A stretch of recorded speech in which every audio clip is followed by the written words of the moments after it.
नमस्कार, मैं हूं अनिल रॉयल। रॉयल ब्रिटेन के यूट्यूब चैनल में आपका स्वागत है। इस वीडियो में हम आज ऐसे एक मुद्दे की चर्चा कर रहे हैं जिसे मैं अपनी 40 साल की पत्रकारिता में जो मैंने नहीं देखा है, आपने भी शायद नहीं देखा होगा।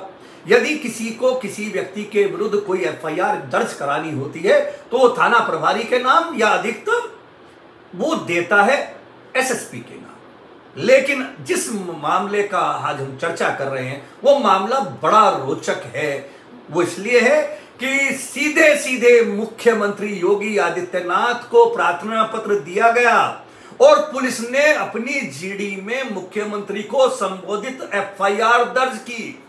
ऐसा मैंने तो आज तक नहीं देखा, आपने कहीं देखा तो जानकारी नहीं है। लेकिन यह मामला इसलिए और महत्वपूर्ण हो जाता है कि योगी बाबा ने जिस व्यक्ति के खिलाफ मुकदमा दर्ज कराया है वो व्यक्ति केंद्रीय गृह मंत्री अमित शाह, वाणिज्य मंत्री पीयूष गोयल जैसे भारतीय जनता पार्टी के दिग्गजों के नजदीक माना जाता रहा है। वह व्यक्ति भारतीय जनता पार्टी के राजनीतिक कॉरिडोर में बहुत प्रभावशाली व्यक्ति माना जाता रहा है। जी हां, आज जिस मामले को हम चर्चा कर रहे हैं वो मामला है गाजियाबाद से जुड़ा। गाजियाबाद के थाना कविनगर ने एक एफआईआर दर्ज की है, जो एफआईआर मोहित सिंह पुत्र स्वर्गीय हरपाल सिंह की तरफ से दर्ज कराई गई है। मोहित सिंह सिप्रा होटल गाजियाबाद के मालिक हैं और उन्होंने जिनके विरुद्ध एफआईआर दर्ज कराई है वो है India bulls housing finance company की रीना बग्गा, इंडिया बुल्स के share holder Sumit Kumar Narwar, state private limited के मालिक सुमित कुमार नरवर के अधिकृत राजीव गोयल और परविंदर सिंह जो हिमरी स्टेट प्राइवेट लिमिटेड के मुख्य कंपनी ट्राइडेंट कंपनी के सीईओ हैं, और एक व्यक्ति है अमित नैन। इन सब में नरवर के बारे में हम आपको बताते हैं। नरवर भारतीय जनता पार्टी के एक ऐसे बड़े चेहरे हैं जिनकी सोशल मीडिया पर केंद्रीय गृह मंत्री अमित शाह, केंद्रीय मंत्री पीयूष गोयल के साथ और अन्य भारतीय जनता पार्टी के राजनेताओं के साथ फोटो वायरल होती रही है। भारतीय जनता पार्टी की राजनीति को, गलियारों को नजदीक से जानने वाले वरिष्ठ पत्रकारों के मुताबिक नरवर भारतीय जनता पार्टी में अमित शाह जी, पीयूष गोयल जी और ऐसे बड़े दिग्गजों के बहुत नजदीकी माने जाते हैं। लेकिन उसके बावजूद भी मुख्यमंत्री योगी आदित्यनाथ ने नरवर के खिलाफ गाजियाबाद के थाने में एक एफआईआर दर्ज करा दी है।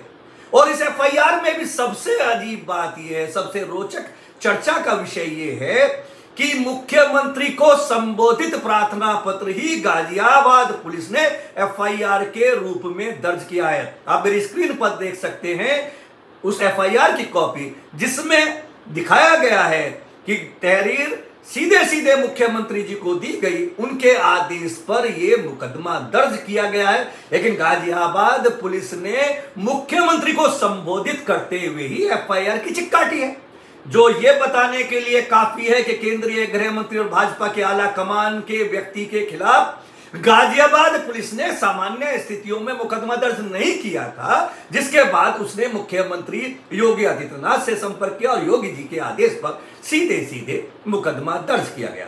मैं आपको पहले तो उस एफआईआर के बारे में बता देता हूं, उसमें क्या लिखा है। सेवा में माननीय मुख्यमंत्री उत्तर प्रदेश सरकार लखनऊ विशेष जनपद गाजियाबाद में भू माफियाओं सुमित कुमार नरवर व अन्य द्वारा प्रार्थी की जमीन को कब्जा किए जाने के संबंध में श्रीमान जी निवेदन है कि प्रार्थी मोहित सिंह पुत्र स्वर्गीय हरपाल सिंह निवासी KH4 कविनगर थाना कविनगर जिला गाजियाबाद का निवासी है और मैसर सिप्रा होटल का शेयर धारक और अधिकृत प्रतिनिधि है।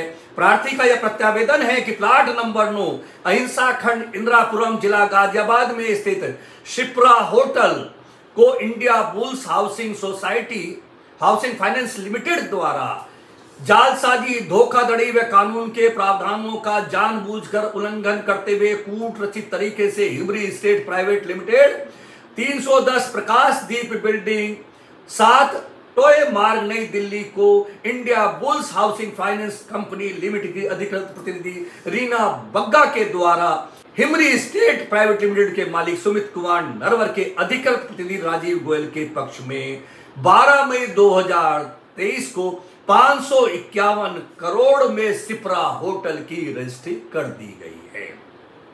उनका कहना है कि सिप्रा होटल की अनुमानित कीमत 2000 करोड़ रुपए से अधिक है।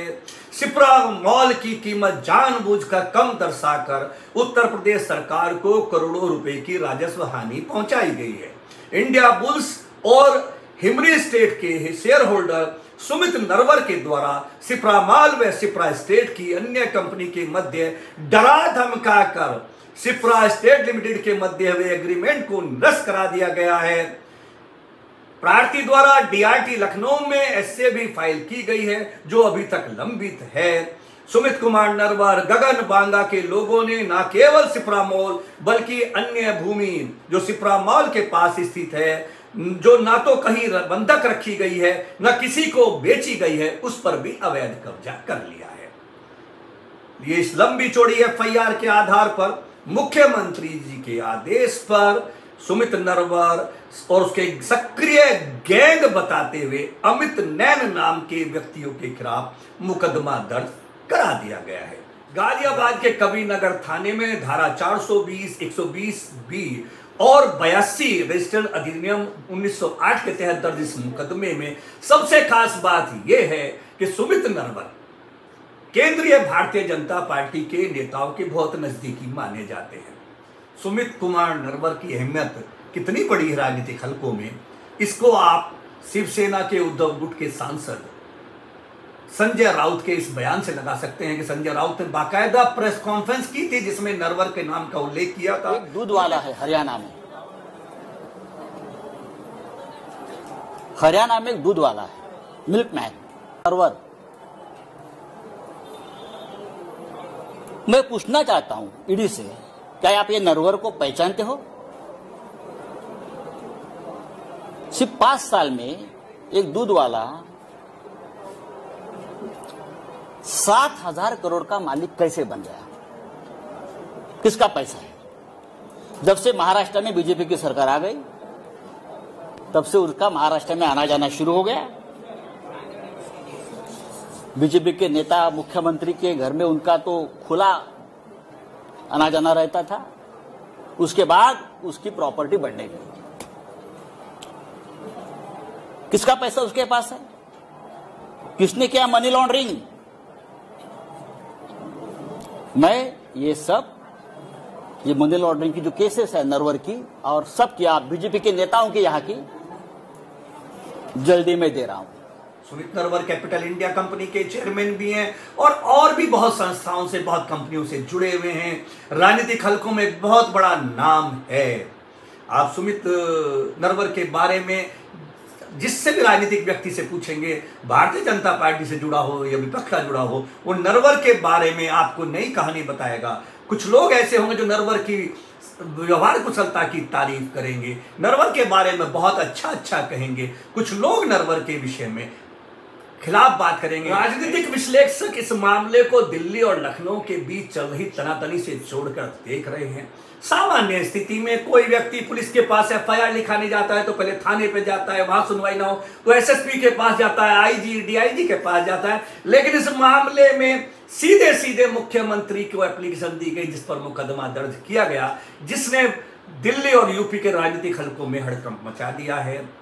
राजनीतिक हलकों में यह चर्चा बहुत तेज है कि केंद्रीय गृह मंत्री और मुख्यमंत्री के बीच संबंध सामान्य नहीं है। जब से मोदी जी 2014 में प्रधानमंत्री बने, उस समय मोदी जी को प्रधानमंत्री बनाने में और उत्तर प्रदेश में अभूतपूर्व सफलता दिलाने में केंद्रीय गृह मंत्री अमित शाह का योगदान सब भारतीय जनता पार्टी में मानते हैं। जिसके बाद माना जाने लगा था कि मोदी जी के बाद अमित शाह ही अगले प्रधानमंत्री के भारतीय जनता पार्टी के प्रबल दावेदार होंगे। लेकिन 2017 में भारतीय जनता पार्टी की विजय होने के बाद उत्तर प्रदेश में योगी जी को मुख्यमंत्री बनाया गया। किस तरह से बनाया किसी अगले वीडियो में चर्चा करेंगे। लेकिन योगी जी के मुख्यमंत्री बनने के बाद उनकी जो बुलडोजर बाबा की छवि बनी, मोदी के बाद योगी प्रदेश में गूंजने लगा, देश में गूंजने लगा।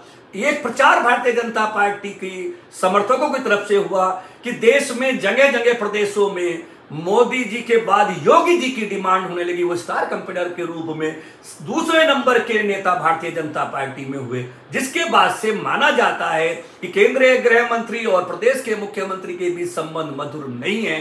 गाजियाबाद की इस एफआईआर को इसी से जोड़ के देखा जा रहा है। माना जा रहा है कि दोनों बड़े नेताओं के आपसी टसल में नरवर के खिलाफ ये मुकदमा दर्ज हुआ है।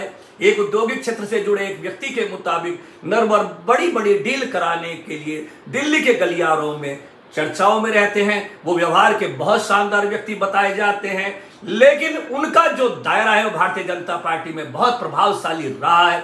आजकल शायद गृह मंत्री के यहां उनके नंबर कुछ कम रहे हैं, या कुछ और अन्य कारण, या मुख्यमंत्री के किसी कारण से वो कोप का भाजन बने, इसीलिए ये मुकदमा दर्ज कराया गया है। क्या इसका हल होगा, क्या इसका परिणाम होगा, इसमें क्या पुलिस कार्रवाई कर पाएगी, ये आने वाले समय में देखने की बात होगी। इस वीडियो में इतना ही। आपको ये वीडियो कैसी लगी अपने कमेंट्स से जानकारी दीजिए और जुड़े रहिए रॉयल बुलेटिन के साथ, इन्हीं शब्दों के साथ। नमस्कार।